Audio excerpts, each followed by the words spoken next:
De onde vem o desgosto pela vida que se apodera de certos indivíduos sem motivos razoáveis? Efeito da ociosidade, da falta de fé e frequentemente da satisfação plena de seus apetites e vontades, do tédio.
Nós vivemos uns tempos nessas eras que vão acontecendo na humanidade, e a nossa sociedade de hoje, ela traz tanta informação, ela traz tantas possibilidades e tantas pressões que algumas pessoas têm dificuldade de colocar o seu livre-arbítrio a serviço da tranquilidade, porque não é tão fácil assim fazer escolhas hoje em dia.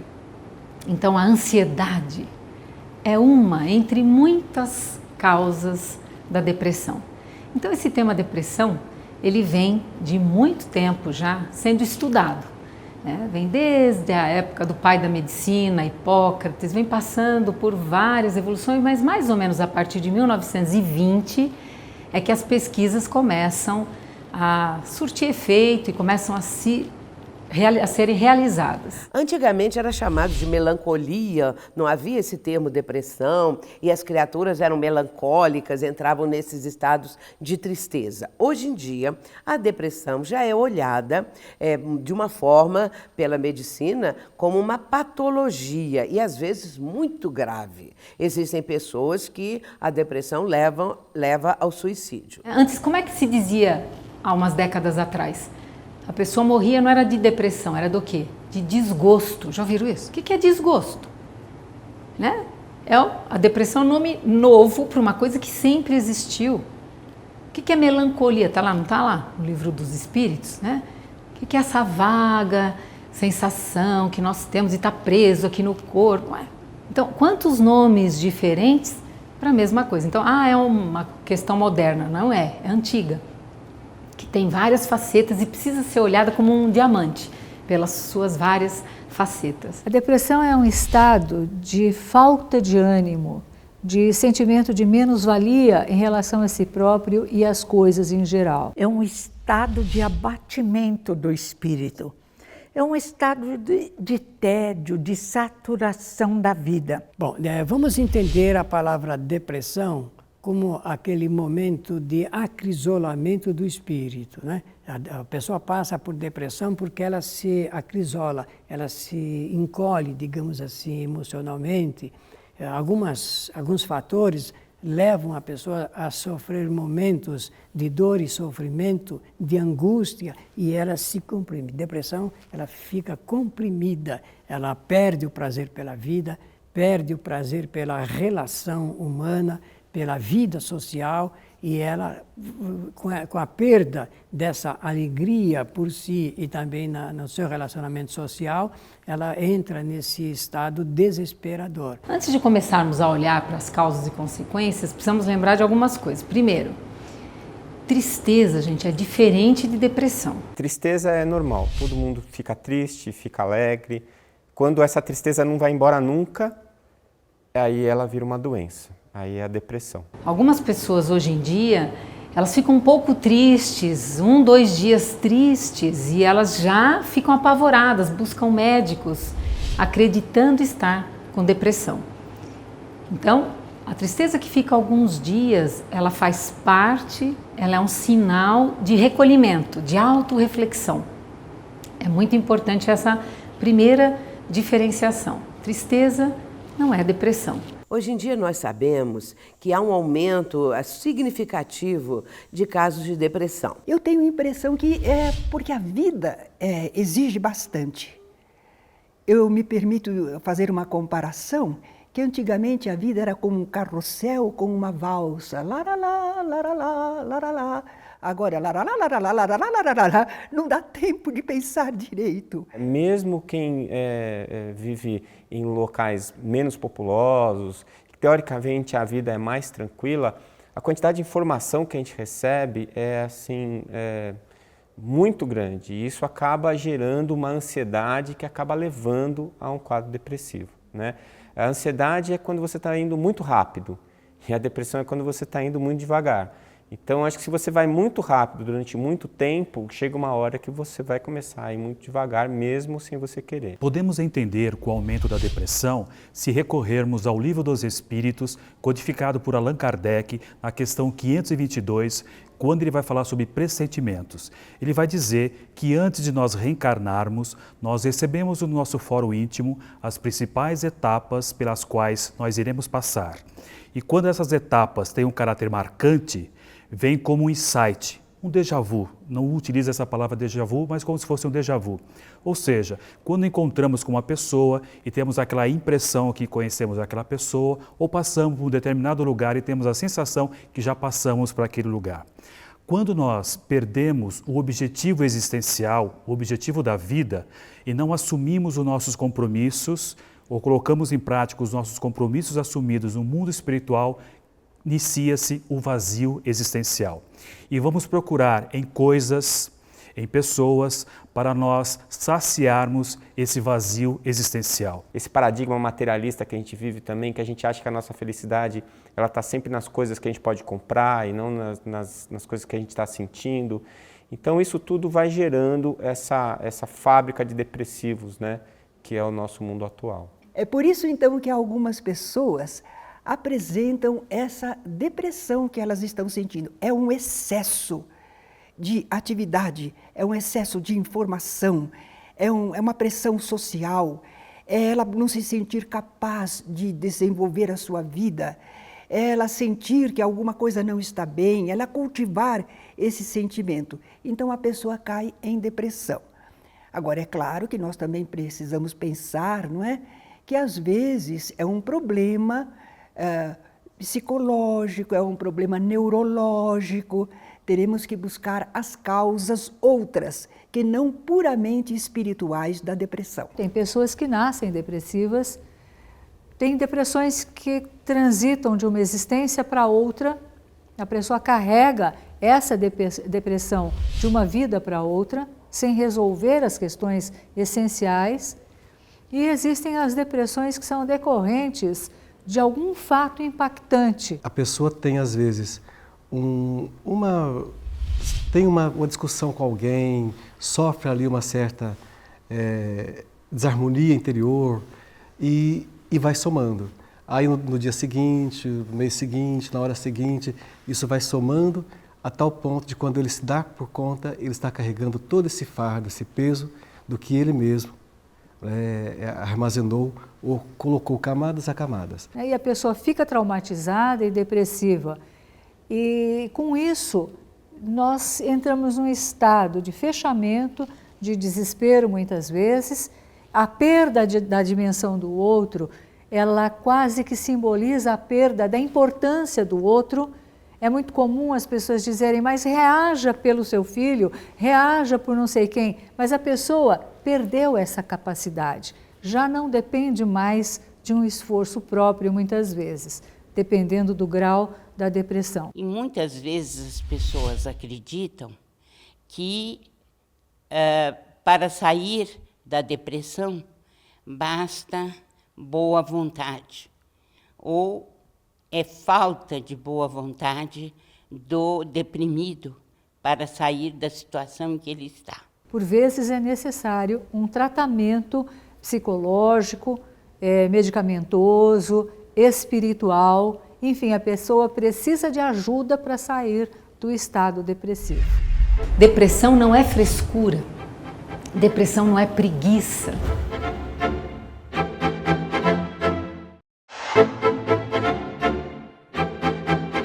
Qual é a causa da depressão? Muitas vezes as pessoas perguntam. A causa isolada é muito rara, então é uma combinação, muitas vezes é uma mistura de vários ingredientes para formar o bolo da depressão. Esse conjunto de sintomas, nós temos muitos elementos. Humor deprimido, perda de apetite, pode ter muito sono ou pouco sono. Nós temos também, dentro daquilo que consideramos como depressão, estados de ansiedade também presentes, uma tristeza muito grande, uma falta de interesse pela vida, a perda da autoestima e assim por diante. Nós podemos encontrar vários desses elementos ou alguns deles. Eu vejo que quando se fala dessa doença da alma, a alma, o espírito, ele já está afetado, já está doente, não é? Ele desiste de algumas coisas, dos seus sonhos, dos seus ideais. A pessoa não cuida mais do seu corpo, que está de alguma forma retratando o espírito. Então, ela está expressando no mundo externo como o seu mundo interno se encontra, desencantado, sem esperança, sem vida, não é?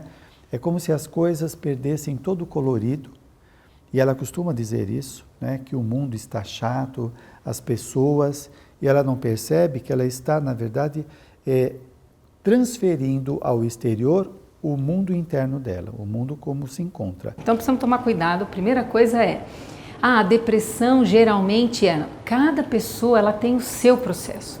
Só ela sabe, naquele momento, o que ela está passando. Alguns médicos dizem que, assim, não é, qual o diagnóstico? A pessoa tem depressão. Não. Cada pessoa ela vai ter um conjunto de situações, de contexto na vida dela. E esse mundo interior só ela conhece. Depressão não é frescura. Depressão não é preguiça.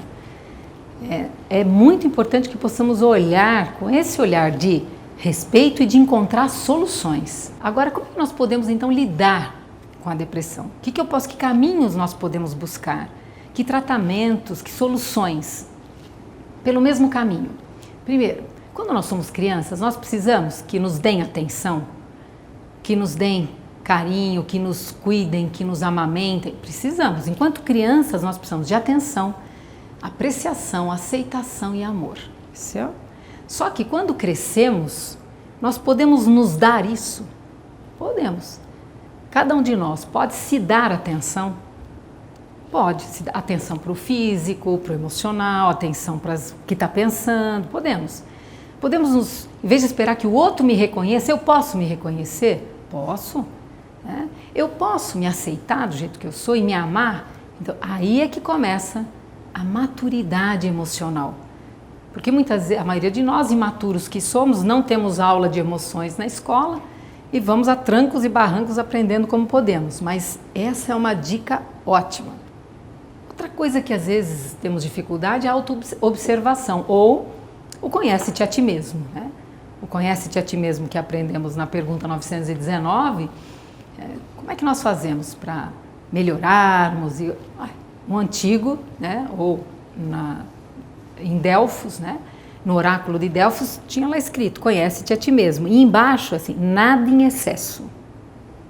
Nada em excesso. Isso vale para todos os campos da nossa vida e para todas as áreas. O seu Hugo de Cambé diz que ele curava a depressão em 3 meses, pondo a pessoa deprimida, além do tratamento com o psicólogo, com o psiquiatra, a trabalhar na sopa dos pobres.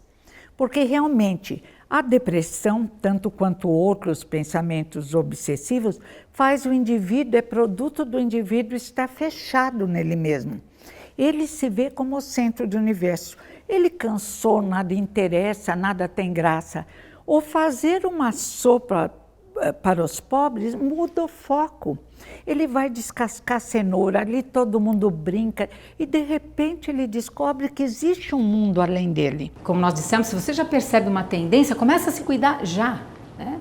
A terapia, e hoje em dia existem várias terapias nesse campo para poder auxiliar. E também evitar as comparações. Porque quando eu me comparo, eu sempre vou encontrar alguém que tem uma situação melhor que a minha em todas as áreas. Eu vou. Sempre vai ter alguém com mais saúde, com mais beleza, com mais todos, o que eu quiser. Assim como aqueles que, nessa comparação, têm menos. Então, isso é um desgaste e nós, quem compara, para. Lembra disso? E aí vamos adiante, né?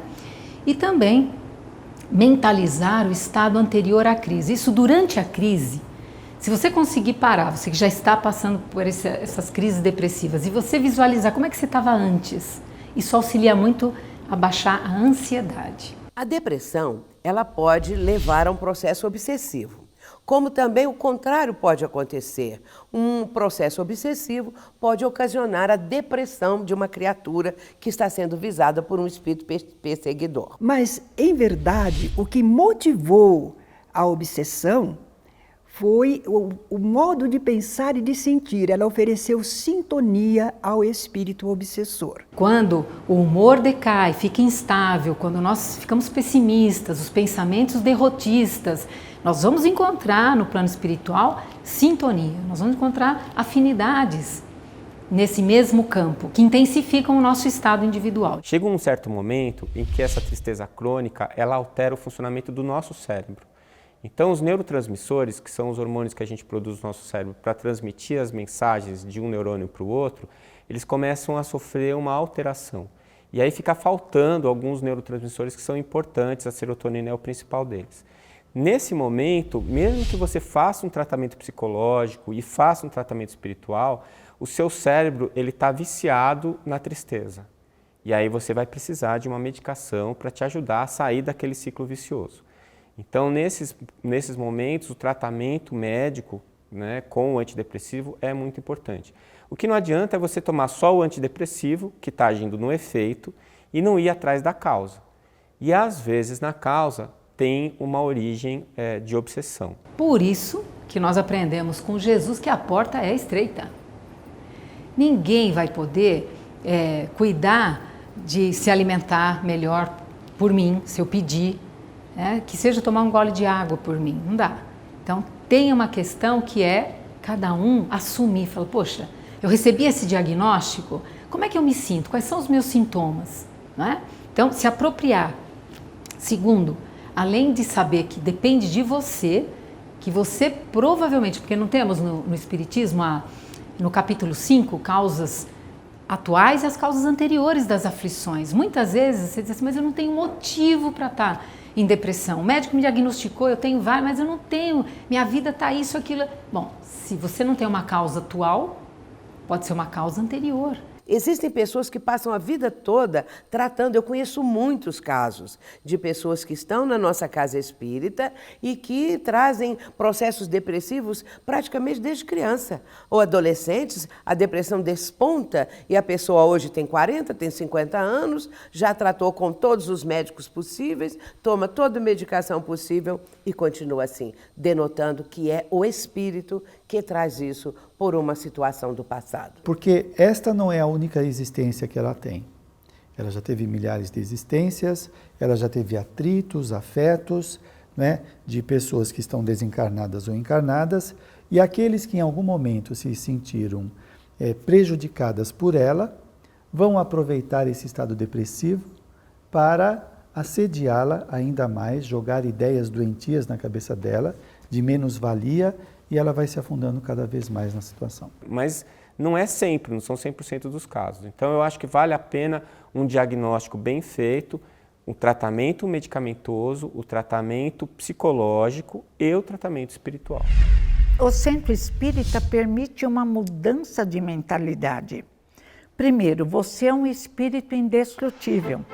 Este momento é uma passagem, amanhã será outro dia.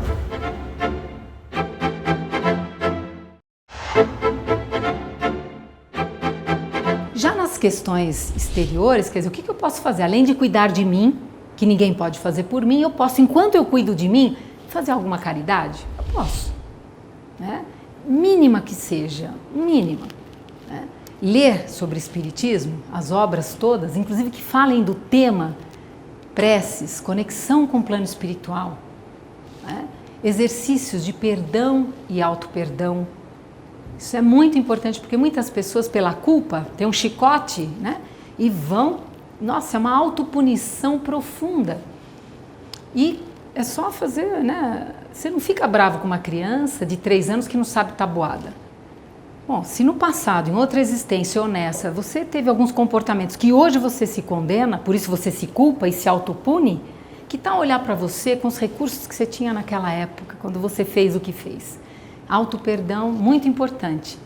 E exercitar o perdão ao outro também. Se a gente pretende ajudar alguém que sofre de depressão, a primeira coisa que a gente precisa fazer é entender que aquela pessoa está doente. Né? A gente vê muitas vezes alguém querendo ajudar, mas já chegar assim, culpando aquela pessoa. É importante incentivar essa pessoa a buscar uma saída. Uma das dicas que eu costumo dar é, por exemplo, uma revista aberta, ali, posta, mas aberta já lá no tema, né? Ou um texto, uma folha digitada, letra grande ali, solta. Né? Uma outra coisa que funciona é no Evangelho no Lar, ou quando você faz as suas preces, conversar mentalmente com a pessoa, porque nós sabemos do poder e da eficácia da prece. Né? Então aí sim, você entra em sintonia e conversar, porque a primeira coisa, e o ideal é você falar diretamente com a pessoa, e se há uma aceitação, até oferecer ajuda para procurar auxílio. E essa orientação, primeiro, não menosprezar o tratamento medicamentoso, que ele é útil e necessário.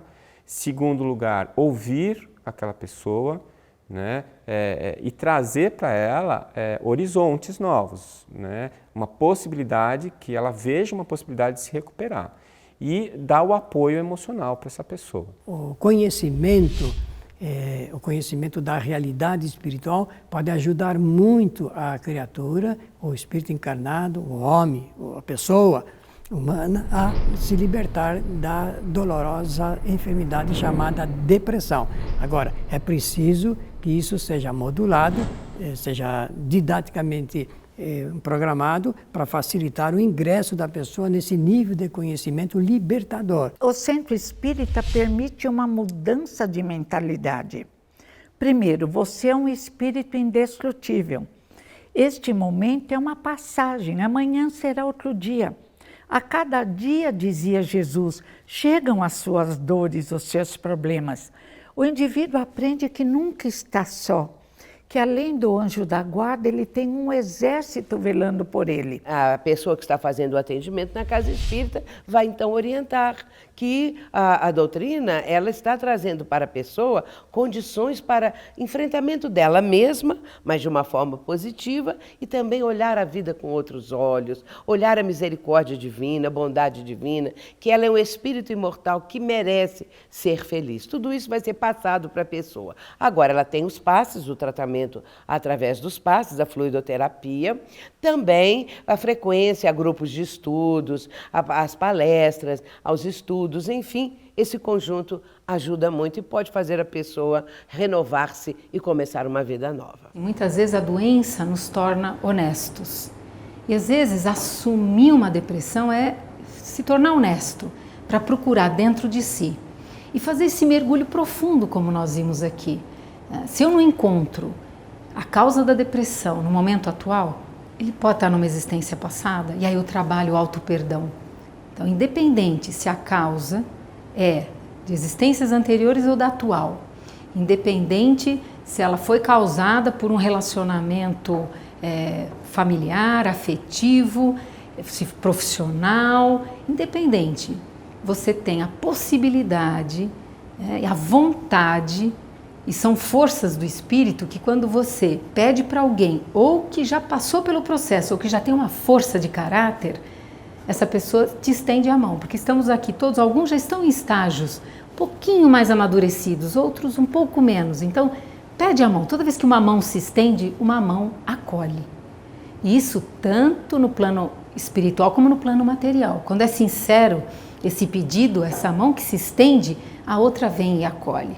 E que possamos, nessa troca, aqueles que ainda passam pelas dificuldades, aqueles que já estão numa condição melhor, se você está numa condição melhor, estenda a mão para aquele que vem ainda numa dificuldade maior. Mas todas as nossas mãos, nesse momento, simbolicamente, elas se erguem, né? Porque é do alto. E nós sabemos que é do Pai, como já foi dito aqui, e do Mestre Jesus, que vem muitas bênçãos. E tantas lições vieram. E nesse sentimento, onde somos todos iguais, e onde somos todos irmãos, aí nós nos conectamos e agradecemos por mais essa oportunidade de vida. Porque, como dissemos aqui, escolher ficar vivo, isso é uma rara alegria.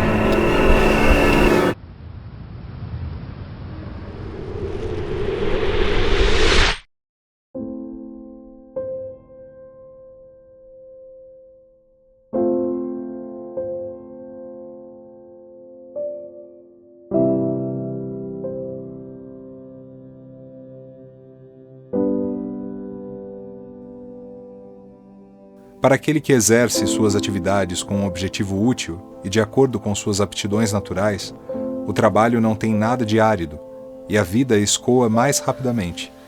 Suporta as contingências da vida com mais paciência e resignação, quanto age tendo em vista uma felicidade mais sólida e mais durável que o espera.